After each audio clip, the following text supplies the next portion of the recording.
লেবাননে যুদ্ধবিরতির প্রচেষ্টাকে সমর্থন করবে তেহরান, তবে সে চুক্তিতে হিজবুল্লাহর সমর্থন থাকতে হবে।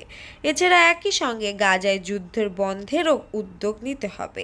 শুক্রবার ইরানের পররাষ্ট্রমন্ত্রী আব্বাস আরাকি কথা বলেছেন। বৈরুতে সফরকালে আরাকি বলেন, আমরা এই যুদ্ধবিরতির প্রচেষ্টাকে সমর্থন করি, শর্ত থাকতে হবে।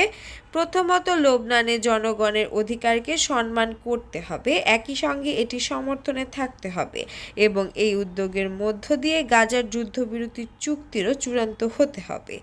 ইসরায়েল ও লেবাননের সশস্ত্র গোষ্ঠী হিজবুল্লাহর মধ্যে পাল্টাপাল্টি হামলার কারণে গতকাল শুক্রবার কাতার থেকে বৈরুতে সফরে যান ইরানের পররাষ্ট্রমন্ত্রী। গত 27 সেপ্টেম্বর বৈরুতের দাহিয়ায় হিজবুল্লাহর সেন্ট্রাল কমান্ড লক্ষ্য করে রাতভর বোমা হামলা চালায় ইসরায়েল। এতে গোষ্ঠীর প্রধান হাসান নাসিরুল্লাহ এবং ইরানি কমান্ডার নিহত হয়।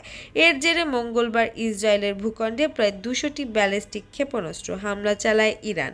এরপর ইরানকে চরম পরিণতির ভোগের হুঁশিয়ারি দিয়ে আসছে ইসরায়েল এবং তার মিত্র যুক্তরাষ্ট্র। তবে আরাকির মন্তব্যের মধ্যে তেহরান চায় গাজা এবং লেবাননের দ্রুত যুদ্ধবিরতির চুক্তি নিশ্চিত হোক। গাজার যুদ্ধবিরতির 1 বছর পূর্ণ হতে আর একদিন বাকি। গত 1 বছরে গাজায় 41,000-এরও বেশি ফিলিস্তিনি নিহত হয়েছে।